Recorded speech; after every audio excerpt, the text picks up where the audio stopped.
मिति 2078 आश्विन 17 गते बिहान 7:30 बजे कोशी टप्पू वन्य जंतु आरक्षक के पास एक धान के खेत में मकुना नाम का जंगली हाथी मृत पाया गया। कोशी रेस्क्यू एम्बैंकमेंट के नजदीक सिंसार क्षेत्र में गांव के पास यहां एक सक्रिय बिजली की तार भी दिखाई दी।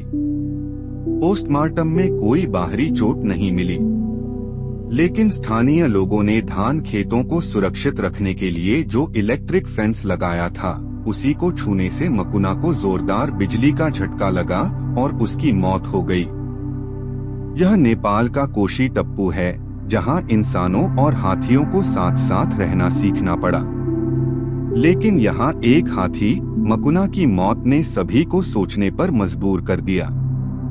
मकुना एक ऐसा नाम जो कुछ लोगों के लिए दर्द और डर लेकर आया, वह हत्यारा नहीं था। मकुना की मौत बिजली के झटके से हुई। वह धान के खेत में लगे हाई वोल्टेज तार की चपेट में आ गया। स्थानीय किसान अपनी फसल बचाने के इरादे से तार खींचते हैं, लेकिन इससे एक मासूम की जान चली जाती है। अब सवाल उठता है, क्या यह उपाय सही था या यह हमारी नीति की बड़ी विफलता है?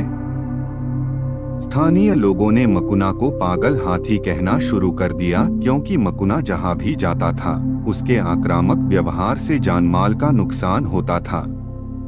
हालांकि मकुना कोई साधारण हाथी नहीं था। यह केवल उसकी जैविक प्रक्रिया मस्ट का प्रभाव था जिसने उसे इतना आक्रामक बना दिया।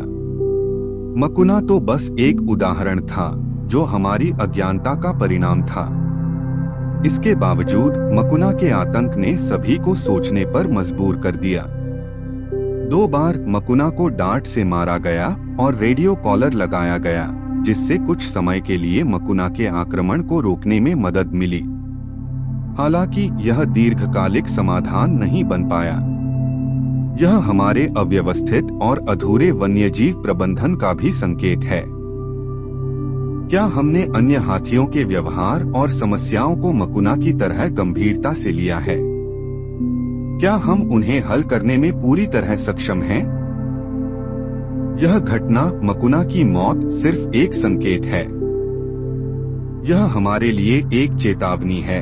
हमने जो संरचनात्मक और व्यावसायिक गलतियां की हैं, उनके कारण मनुष्यों और वन्यजीवों के बीच सहअस्तित्व के लिए संघर्ष गहराता जा रहा है। लेकिन यह हमें यह भी दिखाता है कि अगर हम वन्य जीवों के व्यवहार और दृष्टिकोण को समझने की कोशिश नहीं करेंगे तो यह सहअस्तित्व असंभव हो जाएगा।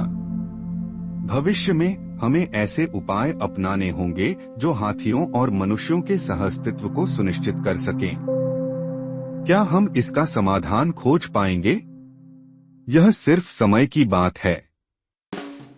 मकुना की मौत हमें यह सिखाती है कि इंसान और वन्य जीवन के बीच संतुलन बनाए रखना जरूरी है।